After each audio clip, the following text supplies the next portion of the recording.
Good morning, ladies and gentlemen.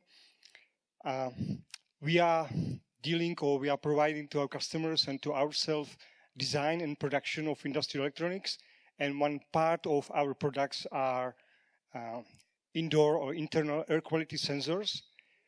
And we deal with this internal air quality sensors for more than 20 years, or me personally, I like this area. And our mission goal is to help to increase the quality of indoor air or comfort, and at the same time to save energy for heating, ventilating, or air conditioning of the rooms. And this area is now more important because we spend a lot of time indoor. According to the statistics, it's up to 90% of time we spend indoor. So this makes sense that this is crucial, it's important in which place we stay or what type of or kind of air we breathe, inhale, because we spend 20 or more hours per day indoor. So we interested in this area, and we are producing different type of sensors, air quality sensors, internal air quality sensors, and they are mainly used for efficient control of ventilation systems. You know, you have heard, or maybe you live in some passive houses or in some zero buildings. So we build the buildings which are very tight. So it's, let's say, similar to some submarine, because without some ventilation, it's hard to live in. And today I would like to introduce our new product, which is dust sensor for indoor applications. But before that, let's go through briefly the problematics of indoor air. So probably you have personal experience, and what are the manifestations of poor quality of air? Maybe you have experience from school, or my experience, for example, is when I was young, was very, very poor air. But today, the situation didn't change too much. Maybe even it's worse, because, as I said, we put to the building some thermal isolation and the better windows, better doors, and everything is tight. So there's a problem. Then will be problem with the quality of indoor air. Maybe it starts with some not good feeling about a little bit warmer. In the case the air is not so good, it starts with some just strange feeling. Maybe you don't feel not good, but it's not like to be say that the air is not good, but just strange feeling. Then some lack of ability to concentrate on something or to pay attention to something. Maybe you've been in some meeting where it was not good quality of air, and the efficiency of this meeting was not so good. Another example, like everybody knows about it at school, so there's a big problem, at least in Czech Republic, as far as I know, in Slovakia, maybe in other countries, like very poor quality of air in classrooms where a lot of people in some small, let's say, relatively small room. Maybe sometimes in the morning you wake up and you didn't feel so good, so enthusiastic, with energy, and maybe some headache or something. And one part of this result of your bad sleeping could be low quality of air in your bedroom. What are the typical contaminants, let's say, of indoor air? First one, I'm sure you know, it's carbon dioxide, CO2. It's many times it's called like some contaminant, but basically the CO2 as alone is not so, let's say, dangerous, so bad in some lower concentration to our health, to our body. But value of the CO2 concentration, CO2 concentration is the value, or it's a good indicator of actual quality of indoor internal air. it tells us like roughly how many people are there, and it tells us or gives us information for how is actual ventilation rate. How about the ventilation rate? When we know the internal CO2 concentration, then we can estimate the actual ventilation rate. Means like to check the ventilation system in the building. Main sources are the people. We inhale air with, and we change in our body some part of the oxygen we inhale to the carbon dioxide. And the reason why is carbon dioxide good to judge actual air quality is that we inhale air with CO2, and we exhale CO2. We exhale the air in which the CO2 concentration is 100 times higher than the concentration we inhale. So it's important for using the CO2 concentration.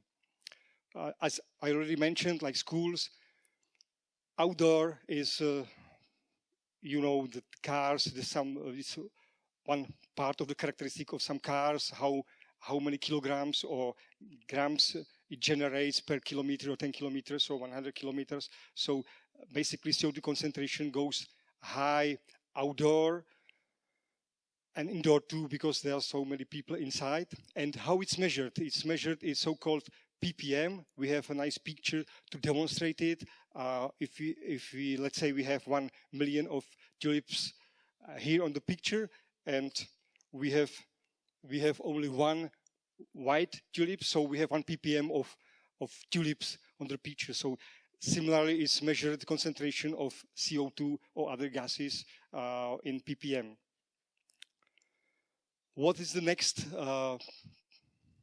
part, let's say, of polluted air indoor? There are so-called volatile organic compounds. There are so different chemicals which are at room temperature in gas state or above the zero temperature in the gas state. And when I started with this problematic, I've read about some in some special magazines regarding this, or some scientific articles, that there are about maybe 20 years ago about 2,000 different volatile organic compounds. Then I've read that was 5,000 different volatile organic compounds, and today is more than 10,000 different volatile organic compounds, and they react together. So there's so many different, and maybe it's increasing how many different, because we use them more and more, some plastic artificial things. And what are the typical sources? Typical sources of volatile organic compounds are, again, the people, not only cigarettes, as you can see on the picture, but regarding metabolism, the breathing, we inhale the air and exhale the air, and in this exhaling air there's a CO2, of course, I mentioned it, but volatile organic compounds too, and how many, and what the concentration depends on the age, the physical condition, on the physical activity, and diet habits, etc. So basically, main source of pollution indoor are the people. You can sweat, or depends on the physical activity. You can breathe, your body breathes through skin, and not only just with your lungs.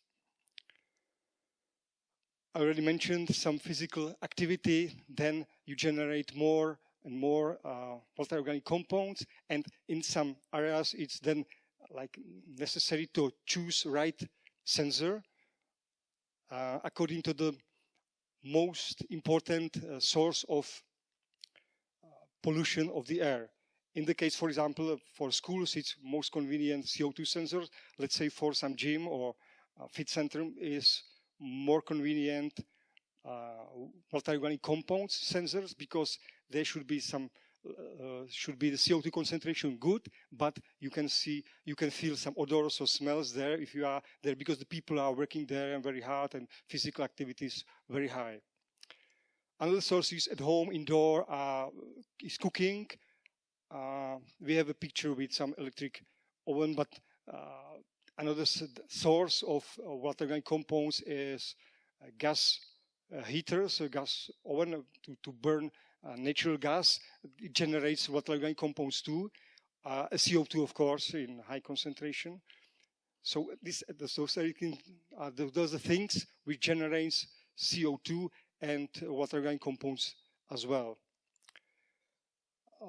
Another thing is that we use indoor some things or furniture made from plastics, and using some glues and some paints and colors and everything, some carpets, and everything generates volatile organic compounds.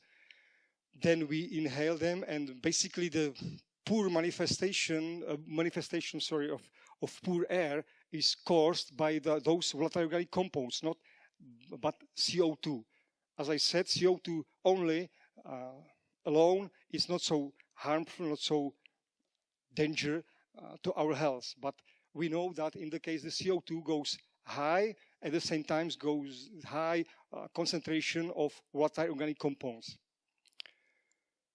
Another sources are, let's say, those candles, because sometimes somebody uses when he has some smell or odor at home, so okay, let's improve it. He start to burn some candle, but it's just another source of volatile organic compounds.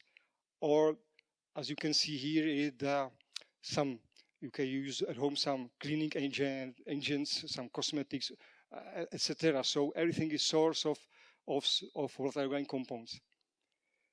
Third main part of indoor quality of exhausted air is dust. It's called like particulate matters, and there's some small dust particles which are in the air, and we inhale it. We have to inhale it because it's in the case it's in air, and the problem is that some particles are very small and then can penetrate directly to our lungs, to our body, and the smaller they are, they are more danger, and then the easier they penetrate to our body. We have some scale of particles of dimensions for your information. Some fine beach sand, the diameter is about 90 micrometers. Human hair is about 50 to 70 micrometers, and then we have some particles, particulate matters, so these small dust particles, which start, let's say, at 10 micrometers and goes down to 100 nanometers. And this is the range which is very, very dangerous to our bodies, because when we have some particles about 2.5 micrometer or here or lower, so then started to be really dangerous, because they can, let's say the particles is sign is PM1, let's say 1 micrometer in diameter, so then they can, according to the doctors, can go directly into our bloodstream, so they are danger. And there's another negative characteristic that if you can see on this PM 2.5, its diameter is 2.5 micrometer, so you can see that it's very porous, and those particles has ability to bind to itself volatile organic compounds. So in the rooms or areas or indoor, where you, maybe outdoor of course too, when they are in air, some particulate matter, small particulate matter, some dust particles below 10 micrometers, and volatile organic compounds, then started to be very, let's say, danger in some way to our health, in the case, especially when we stay in such area for longer time. So it's like, in negative meaning, like good cooperation between volatile organic compounds and dust particles, because then it's started to be like toxins for our bodies. And the smaller is this particle, the more dangerous to our health. So that was the reason why we started to design a sensor of particulate matters for indoor application, because it started to be more and more important to monitor, to measure, to follow concentration of dust particles indoor. This is outdoor. We prepare some map to see how it is about in Czech Republic. This is maybe 4 days ago. You can see here some areas where this concentration is higher. Of PM10 is some average per 24 hours. And of course, if you ventilate or open the window, then you allow this particulate matters to go in your home, and then it's necessary to handle it in some way, or in the case where some like critical concentration outside. Is there some, according to some Czech law, there should be not higher concentration of PM10 than 50 micrograms per square meter.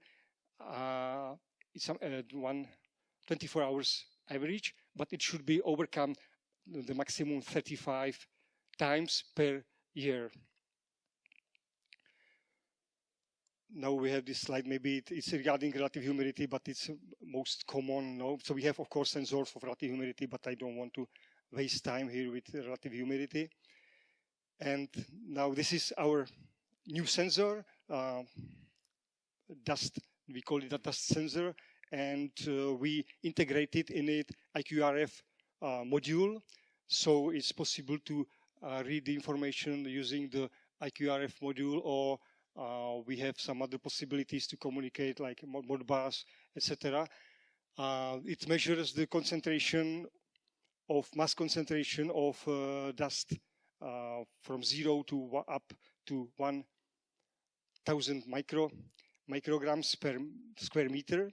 And what's important for us is that the estimated or expected lifetime is more than 8 years with continuous running of the sensors, continuous powering of the sensor, continuous measuring of the sensor. We have some customers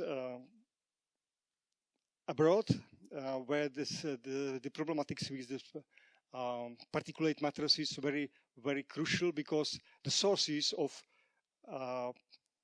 this fine dust are some burning of, let's say, natural gas at home, or you have I'm sure you have heard about the diesel engines. So that is danger, because it generates these small particles. Or if you have some plants or something where there's a high temperature of burning some natural gases or fuels, it generates a lot of particulate matter. So it's danger to live in such areas, or big cities have a problem with this. So when you live in such city and you ventilate, and you have indoor, for sure, particulate matters. So you can use our sensor, let's say, to start some air wash machine, how to say it, or air purifier, to clean your air indoor. Next, our products is CO2 sensors, in which we implemented IQRF communication modules maybe 2 years ago. So it's our standard product, and it has more possibilities to communicate not only IQRF, but by Sigfox, GSM, Modbus, etc. This is a typical everybody about a typical application, or how to implement our sensors to IQRF family, let's say. We are based on design of sensors, and we are on this lower level applications like to sense the information from the real world and then send the data somewhere and to then handle this data on the cloud and to do some actions, etc. So this is our mission is to increase the quality of indoor air, to make it more comfortable, and at the same time to save the energy. So thank you very much for your attention. If you have some question or something, Are there any questions? There is a question. Brilliant. Scandinavia is doing a great job here asking the questions. Thank you for a nice presentation. You mentioned lifetime of your sensors to be 8 or 10 years. What is the reason for that? Is that the sensor element declines, or is it batteries, or what's the cause for the limited lifetime? Thank you. Good question. Yeah, it's because everything is like aging, and some components are aging. For example, in CO2 sensor, we use some source of infrared rays which go through the air, and there's some. It depends on how many rays go through the air. Depends on CO2 concentration, and the source of infrared rays is aging because it's basically bulb or something, and it's not easy to, let's say, to 8 years to have a lifetime, and at the same time, of course, to have good accuracy. Regarding the dust sensor, there's the problem with basically with dusting. It becomes dirty inside, so it's necessary to keep it clean all the time to measure, to follow the accuracy, to measure correctly dust. So that's the problem, you know. Okay, thank you. You're welcome. Thanks. Yeah, there's another question. Beautiful. Telling the truth, I didn't understand how your activity is connected with saving energy. Yeah. Thank you. That's a good question, because, yeah, that we started with this because our products are mainly used for controlling the ventilation systems, and it's maybe today somewhere sometimes still valid, like maybe 20 years ago or 15 years ago, there was so many different type of ventilation systems, but they were controlled manually or according to some time switch, like time programming. And it starts, let's say, at 8 a.m. and around till 6 p.m. And nobody was there, for example, in some marketplace or some meeting rooms or at schools or somewhere.